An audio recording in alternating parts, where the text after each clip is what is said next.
성부와 성자와 성령의 이름으로 아멘. 슬기로운 가톨릭 성경 통독에 오셨습니다. 귀로 들으셔도 되고 또 함께 성경을 읽으셔도 좋겠습니다. 네 번째 복음 요한복음을 읽고 있고요. 오늘은 4장입니다. 사마리아 여인과 이야기하시다. 예수님께서는 당신이 요한보다 더 많은 사람을 제자로 만들고 세례를 준다는 소문을 바리사이들이 들었다는 것을 알게 되셨다. 사실은 예수님께서 친히 세례를 주신 것이 아니라 제자들이 준 것이다.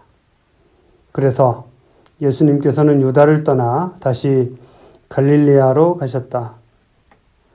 그때 사마리아를 가로질러 가셔야 했다.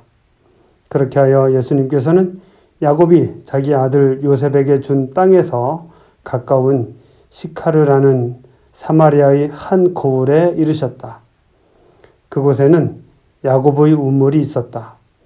길을 건너라 지치신 예수님께서는 그 우물가에 앉으셨다. 때는 정오 무렵이었다. 마침 사마리아 여자 하나가 물을 기르러 왔다.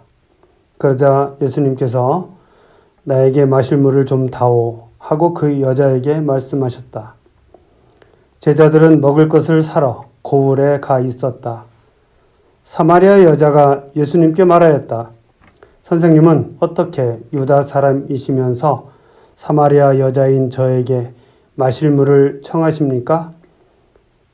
사실 유다인들은 사마리아인들과 상종하지 않았다. 예수님께서 그 여자에게 대답하셨다. 내가 하느님의 선물을 알고 또 나에게 마실 물을 좀 다오 하고 너에게 말하는 이가 누구인지 알았더라면 오히려 네가 그에게 청하고 그는 너에게 생수를 주었을 것이다. 그러자 그 여자가 예수님께 말하였다. 선생님은 두레박도 가지고 계시지 않고 우물도 깊은데 어디에서 그 생수를 마련하시렵니까? 선생님이 저희 조상 야곱보다 더 훌륭한 분이시라는 말씀입니까? 그분께서 저희에게 이 우물을 주셨습니다. 그분은 물론 그분의 자녀들과 가축들도 이 우물물을 마셨습니다. 예수님께서 그 여자에게 이르셨다. 이 물을 마시는 자는 누구나 다시 목마를 것이다. 그러나 내가 주는 물을 마시는 사람은 영원히 목마르지 않을 것이다. 내가 주는 물은 그 사람 안에서 물이 솟는 샘이 되어 영원한 생명을 누리게 할 것이다. 그러자 그 여자가 예수님께 말하였다. 선생님, 그 물을 저에게 주십시오. 그러면 제가 목마르지도 않고 또 물을 기르러 이리 나오지 않아도 되겠습니다. 예수님께서 그 여자에게 가서 네 남편을 불러 이리 함께 오너라 하고 말씀하셨다. 그 여자가 저는 남편이 없습니다 하고 대답하자 예수님께서 말씀하셨다. 저는 남편이 없습니다 한 것은 맞는 말이다.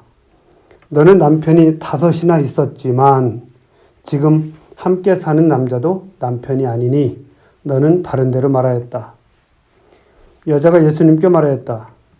선생님, 이제 보니 선생님은 예언자시군요. 저희 조상들은 이 산에서 예배를 드렸습니다. 그런데 선생님네는 예배를 드려야 하는 곳이 예루살렘에 있다고 말합니다. 예수님께서 그 여자에게 말씀하셨다. 여인아, 내 말을 믿어라.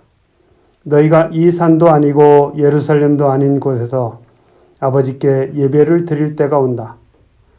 너희는 알지도 못하는 분께 예배를 드리지만 우리는 우리가 아는 분께 예배를 드린다. 구원은 유다인들에게서 오기 때문이다.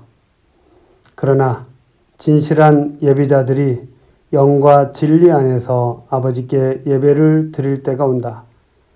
지금이 바로 그때다. 사실 아버지께서는 이렇게 예배를 드리는 이들을 찾으신다. 하느님은 영이시다. 그러므로 그분께 예배를 드리는 이는 영과 진리 안에서 예배를 드려야 한다. 그 여자가 예수님께 저는 그리스도라고도 하는 메시아께서 오신다는 것을 압니다. 그분께서 오시면 우리에게 모든 것을 알려주시겠지요 하였다. 그러자 예수님께서 그 여자에게 말씀하셨다. 너와 말하고 있는 내가 바로 그 사람이다. 바로 그때 제자들이 돌아와 예수님께서 여자와 이야기하시는 것을 보고 놀랐다. 그러나 아무도 무엇을 찾고 계십니까? 또는 저 여자와 무슨 이야기를 하십니까? 하고 묻지 않았다. 그 여자는 물동이를 버려두고 고을로 가서 사람들에게 말하였다. 제가 한 일을 모두 알아맞힌 사람이 있습니다. 와서 보십시오. 그분이 그리스도가 아니실까요? 그래야 그들이 고을에서 나와 예수님께 모여왔다. 그러는 동안 제자들은 예수님께 스승님 잡수십시오 하고 권하였다. 그러나 예수님께서 나에게는 너희가 모르는 먹을 양식이 있다 하시자 제자들은 서로 누가 스승님께 잡수실 것을 갖다 드리기라도 하였다는 말인가 하고 말하였다. 예수님께서 다시 그들에게 말씀하셨다. 내 양식은 나를 보내신 분의 뜻을 실천하고 그분의 일을 완수하는 것이다. 너희는 아직도 넉 달이 지나야 수확 때가 온다 하고 말하지 않느냐? 자, 내가 너희에게 말한다. 눈을 들어 저 밭들을 보아라. 곡식이 다 익어 수확 때가 되었다. 이미 수확하는 이가 삭슬 받고 영원한 생명에 들어갈 알곡을 거두어들이고 있다. 그리하여 씨 뿌리는 이도 수확하는 이와 함께 기뻐하게 되었다. 과연 씨 뿌리는 이가 다르고 수확하는 이가 다르다는 말이 옳다. 나는 너희가 애쓰지 않은 것을 수확하라고 너희를 보냈다. 사실 수고는 다른 이들이 하였는데 너희가 그 수고의 열매를 거두는 것이다. 그 고을에 사는 많은 사마리아인들이 예수님을 믿게 되었다. 그 여자가 저분은 제가 한 일을 모두 알아맞혔습니다 하고 증언하는 말을 하였기 때문이다. 이 사마리아인들이 예수님께 와서 자기들과 함께 머무르시기를 청하자 그분께서는 거기에서 이틀을 머무르셨다. 그리하여 더 많은 사람이 그분의 말씀을 듣고 믿게 되었다. 그들이 그 여자에게 말하였다. 우리가 믿는 것은 이제 당신이 한 말 때문이 아니오. 우리가 직접 듣고 이분께서 참으로 세상의 구원자이심을 알게 되었소. 사마리아는 지역 이름입니다. 예수님 시대에 팔레스티나는 세 개 지구로 형성되어 있었어요. 북부의 갈릴레아, 중앙의 사마리아, 그리고 남부의 유다죠. 솔로몬 왕 이후에 북부의 이스라엘과 남부의 유다로 분열이 되는데 북이스라엘에 사마리아가 속하고 서로 적대 관계가 되었다고 합니다. 후에 시리아군에게 함락되고 인종적으로 뒤섞여 외국인들이 들어와 정착하게 되면서 예전의 지위, 좀 순수한 혈통으로서의 그 유다인으로서의 지위를 회복하지 못하였다고 해요. 야곱의 우물이라는 말은 성경 전체에서 여기에만 나와요. 야곱이 자기 후손들과 가축들을 위하여 파놓은 우물로 깊이가 문헌상 32m. 꽤 깊죠? 실제로 한 50m 정도 된다. 그런 이야기도 있습니다. 사실 유다인들은 사마리아인들과 상종하지 않았다는 말이 일부 수사본들에는 없다고 나오기도 합니다. 아무튼 물을 달라는 예수님께 선생님은 어떻게 유다 사람이시면서 사마리아 여자인 저에게 마실 물을 청하십니까? 라고 묻고 있죠. 정오 무렵에는 보통 사람들이 물을 기르러 오지 않는데 그 시간에 물을 기르러 나온 사마리아 여인이라는 데 어떤 상징적인 의미가 있다는 생각이 들어요. 그래서 제자들이 돌아와서 예수님을 보고 깜짝 놀라죠. 그 여인과 대화를 나누는 것을 보고 예수님께서는 그 고을에서 이틀을 묵으시면서 가르침을 주시고 사마리아인들이 믿음을 갖게 됩니다.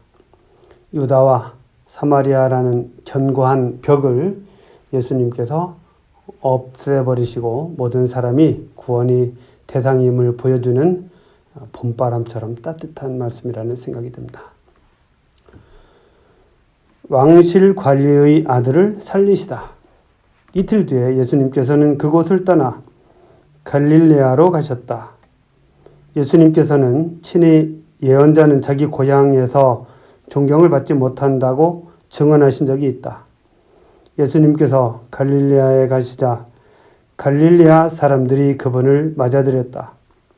그들도 축제를 지내러 예루살렘에 갔다가 예수님께서 축제 때 그곳에서 하신 모든 일을 보았기 때문이다.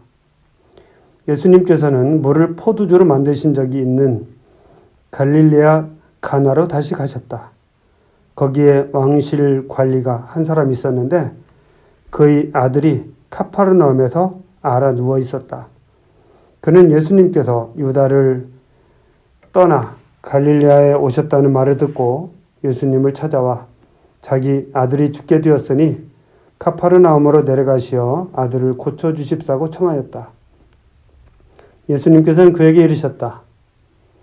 너희는 표징과 이적을 보지 않으면 믿지 않을 것이다. 그래도 그 왕실 관리는 예수님께 주님, 저희 아이가 죽기 전에 같이 내려가 주십시오 하고 말하였다. 그러자 예수님께서 그에게 말씀하셨다. 가거라, 내 아들은 살아날 것이다. 그 사람은 예수님께서 자기에게 이르신 말씀을 믿고 떠나갔다. 그가 내려가는 도중에 그의 종들이 마주와서 아이가 살아났다고 말하였다.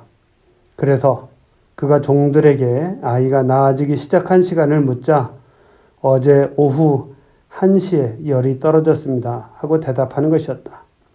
그 아버지는 바로 그 시간에 예수님께서 자기에게 내 아들은 살아날 것이다 하고 말씀하신 것을 알았다. 그리하여 그와 그의 온 집안이 믿게 되었다. 이렇게 예수님께서는 유다를 떠나 갈릴레아로 가시어 두 번째 표징을 일으키셨다. 비슷한 내용이 마태오복음에 나오죠. 백인 대장의 병든 종을 고치시는데 그의 고백을 듣고 감탄하시면서 당신을 따르는 이들에게 이스라엘이 그 누구에게서도 이런 믿음을 본 일이 없다 하고 말하고 가거라 내 믿음이 내가 믿은 대로 될 것이다 라고 말씀하셨어요. 루카복음 7장에서도 백인 대장이 병든 종을 고치시는데 예수님께서는 백인 대장에게 감탄하시면서 이스라엘에서 이런 믿음을 본 일이 없다고 말씀하십니다. 요한복음에서는 치유가 먼저 있고 그리고 나서 아이가 먼저 나았죠. 그리고 나서 그와 그의 온 집안이 믿게 되었다고 함으로써 기적과 믿음의 순서가 좀 다른 복음들과 다르다는 그런 생각이 들었습니다. 그리고 이것이 두 번째 표징이다 이렇게 이야기하고 있습니다. 자, 오늘은 여기까지 하겠습니다. 성부와 성자와 성령의 이름으로 아멘.